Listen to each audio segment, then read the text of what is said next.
नमस्कार दोस्तों, आप सभी का दीक्षित नॉलेज पॉइंट पर स्वागत है।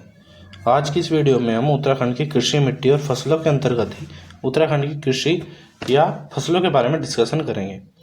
उससे पहले जो उत्तराखंड में भू सुधार और भू प्रबंधन हुए हैं वो कई बार हुए हैं। जैसे कि गोरखा शासन में ये एक बार हुआ था 1812 में, टिहरी रियासत में 5 बार 1823 से और 1924 के बीच में 5 बार भू बंदोबस्त हुए थे। ब्रिटिश शासन काल में 11 भू बंदोबस्त हुए थे, जो कि आपके 1815 से लेके और 1928 के मध्य हुए थे। और जब आज़ादी के बाद यूपी सरकार में उत्तराखंड, उस टाइम का उत्तराखंड जो यूपी सरकार में था, उस टाइम भी एक भू बंदोबस्त हुआ था, जो कि आपका 1960 से 1964 के मध्य हुआ था। उत्तराखंड राज्य की जो सर्वाधिक कृषि योग्य भूमि है वो उधम सिंह नगर तथा उसके पश्चात हरिद्वार जिले में देखने को मिलती है। उत्तराखंड राज्य में जो आपके फसल के 2 मौसम देखने को मिलते हैं, जैसे कि रबी और खरीफ की फसलें। यहाँ पर जायद की फसलों की प्रचुर मात्रा में उत्पादन नहीं किया जाता उत्तराखंड के अंदर। और उत्तराखंड की जो प्रमुख फसलें हैं, जैसे गेहूँ, चावल, मक्का, जौ और आपका झंगोरा, मंडवा, गन्ना, उनके बारे में अगर देखें तो जो उनमें आपकी पहली फसल है, मुख्य फसल उत्तराखंड की गेहूँ, जो आपके उत्तराखंड राज्य की प्रमुख फसल है और ये आपके दोमट मिट्टी में उगाई जाती है। अगर 2023-24 के आंकड़ों के अनुसार देखें तो उत्तराखंड की कुल फसलों में से गेहूं है जो आपकी सर्वाधिक उगने वाली फसल है, जो कि आपके 29% भाग पर इसकी खेती की जाती है। और 2025-26 के बजट में जो आपका प्राथमिक क्षेत्र, जिसे कृषि क्षेत्र भी बोलते हैं, प्राथमिक क्षेत्र का 2025-26 के बजट में जो अंश है वो आपका 9.83% है। और इस 9.83% में भी जो कृषि क्षेत्र है वो आपका 36.48% देखने को मिलता है। कुमाऊं मंडल में गढ़वाल मंडल की अपेक्षा अधिक क्षेत्र पर गेहूं बोया जाता है। और यह राज्य की जो गेहूं है ये किस किस जिले में उगाया जाता है, वो है आपके उधम सिंह नगर, हरिद्वार, देहरादून, पौड़ी गढ़वाल, नैनीताल इत्यादि। इसके बाद जो आपकी अगली फसल है चावल, यह उत्तराखंड राज्य की दूसरी मुख्य फसल है। इसके लिए जो आपके आवश्यकता तो होते हैं वो आपकी दोमट मिट्टी और गर्म जलवायु की आवश्यकता होती है। इसके साथ ही इस फसल में आपके अत्यधिक जल की भी आवश्यकता होती है। इसका उत्पादन राज्य की जो कृषि योग्य भूमि है उसके 27% भाग पर होता है। अगर आप इनको क्रम में लगाते हैं तो सर्वाधिक उगाई जाने वाली उत्तराखंड की पहली फसल आपकी गेहूं है, और उसके बाद आपकी जो आती है वो आपकी चावल आती है, फिर आपका गन्ना आता है। जो उत्तरकाशी के पुरोला का लाल चावल है, इसकी पारंपरिक खेती की जाती है तथा इस पुरोला के लाल चावल को ही एक जिला एक उत्पाद में प्रथम स्थान भी प्राप्त हुआ था। इसी तरह जो आपके नैनीताल के गोलार पार के काले चावल की खेती आपके नरेंद्र सिंह मेहरा ने प्रारंभ की थी। चावलों की ही जो अतिरिक्त किस्में या अन्य किस्में उत्तराखंड में पाई जाती हैं वो आपकी हैं साल, जमाल, खजिया, चंपाड़, थाप चीनी, बासमती इत्यादि। और देहरादून का बासमती चावल भी आपका बहुत अधिक प्रसिद्ध है। उत्तराखंड राज्य के जो चावल उत्पादक प्रमुख जिले हैं वो आपके इस प्रकार हैं, जैसे कि उधम सिंह नगर, देहरादून, हरिद्वार, नैनीताल, उत्तरकाशी, टिहरी गढ़वाल, पौड़ी गढ़वाल तथा बागेश्वर। इसके पश्चात जो उत्तराखंड की तीसरी प्रमुख फसल है, जो कि 10% का क्षेत्र कृषि योग्य भूमि पर रखती है, वो आपकी गन्ना है। और इसके लिए आपकी चिकनी दोमट मिट्टी की आवश्यकता होती है।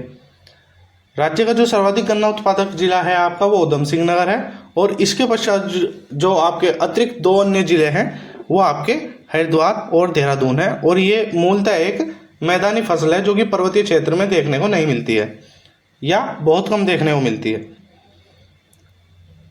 जो आपकी अगली फसल है वो आपकी जौ है, जो कि पर्वतीय क्षेत्र की शीतोष्ण जलवायु की फसल है, जो आपकी दोमट मिट्टी में उत्पादित की जाने वाली फसल है। और राज्य में जो इसके प्रमुख उत्पादक जिले हैं वो आपके पौड़ी गढ़वाल, टिहरी गढ़वाल, पिथौरागढ़, अल्मोड़ा, देहरादून, चमोली, नैनीताल तथा उत्तरकाशी हैं। इसके बाद जो आपकी अगली फसल है दालें, जिसके अंदर आपके सभी प्रकार की दालें आती हैं। और राज्य में कुल दाल का जो उत्पादन है वो आपका 70% भाग कुमाऊं के 4 जिलों से आता है, जिसमें कि आपके उधम सिंह नगर, नैनीताल, अल्मोड़ा और बागेश्वर है। और जो आपके गढ़वाल मंडल के ज़िले हैं जो दाल का उत्पादन करते हैं, उनमें आपके हरिद्वार, पौड़ी गढ़वाल, देहरादून और चमोली है। उत्तराखंड राज्य में मुख्यमंत्री दाल पोषित योजना भी चलाई जा रही है। और इसके अतिरिक्त जो हमने इससे पहली वीडियो में उत्तराखंड की मिट्टी के बारे में और भूमि के बारे में अध्ययन किया था, तो उसमें हमने एक काटिल या इजराल भूमि के बारे में अध्ययन किया था, जो कि बहुत ही कम उपजाऊ या अनुपजाऊ होती है और उसमें एक दाल का उत्पादन किया जाता है, गहत की दाल, जिसको आपकी पहाड़ी दाल भी कहा जाता है। इसके बाद जो आपकी अगली फसल है मक्का। यह मूलतः एक मेक्सिको की फसल है जिसे अनाजों की रानी भी कहा जाता है। और मक्का का उत्तराखंड में आगमन 16वीं से 17वीं शताब्दी के मध्य माना जाता है। उत्तराखंड के जो सेजी भटोली गांव है, जो कि आपका मंसूरी के अंतर्गत आता है, इसको मक्का गांव की संज्ञा भी दी जाती है। और उत्तराखंड में जो मक्का का उत्पादन किया जाता है वो आपके देहरादून, नैनीताल, रुद्रप्रयाग, पिथौरागढ़, अल्मोड़ा इत्यादि जिलों में किया जाता है। इसके पश्चात जो आपकी अगली फसल है झंगोरा। यह देखने में चावल जैसी लगती है और राज्य में यह हिमालय की घाटियों में पाया जाता है। झंगोरे को ही आपका बिलियन डॉलर ग्रास के नाम से भी जाना जाता है। और झंगोरे की पूरे विश्व में आपकी 32 प्रजातियां देखने को मिलती है। और जो आपके झंगोरे का वैज्ञानिक नाम है वो आपका इचोनोकोला फोरेसिनिशिया है। तथा झंगोरा आपके मधुमेह अर्थात डायबिटीज के रोगी के लिए और जो आपके हृदय रोग वाले रोगी हैं उनके लिए बहुत अत्यधिक लाभकारी भी माना जाता है। इसके पश्चात जो आपकी अगली फसल है मंडुवा। इसका उत्पादन आपका 2300 मीटर की ऊंचाई पर किया जाता है और जिसकी खेती आपकी अधिकतर पर्वतीय भागों में ही की जाती है। ये आपका काले रंग का एक मोटा अनाज है जिसे कुआदू भी कहा जाता है। और इस मंडवे का जो वैज्ञानिक नाम होता है वो आपका एलोसाइन कोरोकेना है। तथा जो आपके विवेकानंद पर्वतीय कृषि अनुसंधान संस्थान अल्मोड़ा है, उसने आपके एक सफ़ेद रंग के मंडवे की प्रजाति भी तैयार की है, जिसे कि इस संस्थान ने VL मंडवा 382 का नाम दिया है। और जो आपकी ये विवेकानंद पर्वतीय कृषि अनुसंधान संस्थान है, इसकी स्थापना आपकी 1924 में कोलकाता में की गई थी, जिसे उस समय विवेकानंद प्रयोगशाला के नाम से जाना जाता था। तथा बाद में 1936 में इसे स्थायी रूप से अल्मोड़ा में ट्रांसफ़र कर दिया गया था।